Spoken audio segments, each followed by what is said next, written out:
ایک بادشاہ کے دربار میں ایک اجنبی نوکری کی طلب کے لیے حاضر ہوا۔ قابلیت کی بنا پر اسے خاص گھوڑوں کے استبل کا انچارج بنا لیا، جو حال ہی میں فوت ہو چکا تھا۔ چند دن بعد بادشاہ نے اسے اپنے سب سے مہنگے اور عزیز گھوڑے کے متعلق دریافت کیا۔ اس نے کہا یہ گھوڑا نسلی نہیں ہے۔ بادشاہ کو تعجب ہوا۔ اس نے جنگل سے سائس کو بلا کر دریافت کیا۔ اس نے بتایا گھوڑا نسلی ہے، لیکن اس کی پیدائش پر اس کی ماں مر گئی تھی۔ یہ گائے کا دودھ پی کر اس کے ساتھ پلا ہے۔ مسئول کو بلایا گیا۔ تم کو کیسے پتا چلا اصیل نہیں ہے؟ اس نے کہا جب یہ گھاس کھاتا ہے تو گایوں کی طرح سر نیچے کر کے، جبکہ نسلی گھوڑا گھاس منہ میں ڈال کر سر اٹھا لیتا ہے۔ بادشاہ اس کی فراست سے بہت متاثر ہوا۔ مسئول کے گھر اناج، گھی، دمبے بھنے اور پرندوں کا اعلیٰ گوشت بطور انعام بھجوایا۔ اس کے ساتھ اسے ملکہ کے محل تعینات کر دیا۔ چند دنوں بعد بادشاہ نے مصائب سے بیگم کے بارے میں رائے مانگی۔ اس نے کہا طور و اطوار تو ملکہ جیسے ہیں، لیکن شہزادی نہیں ہے۔ بادشاہ کے پیروں تلے سے زمین نکل گئی۔ حواس بحال کیے، ساس کو بلاوا بھیجا، معاملہ اس کے گوشگوار کیا۔ اس نے کہا حقیقت یہ ہے تمہارے باپ نے میرے خاوند سے ہماری بیٹی کی پیدائش پر ہی رشتہ مانگ لیا تھا، لیکن ہماری بیٹی 6 ماہ میں فوت ہو گئی تھی۔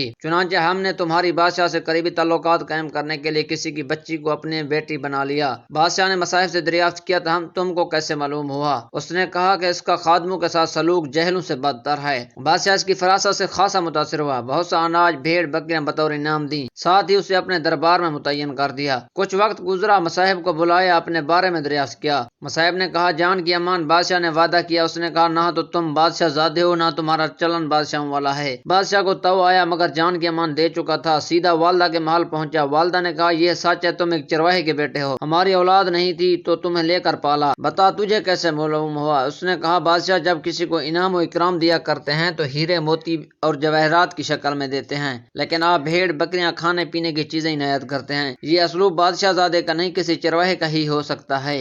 عادتیں نسلوں کا پتہ دیتی ہیں، عادات، اخلاق اور طرز عمل خون اور نسل دونوں کی پہچان کرا دیتے ہیں۔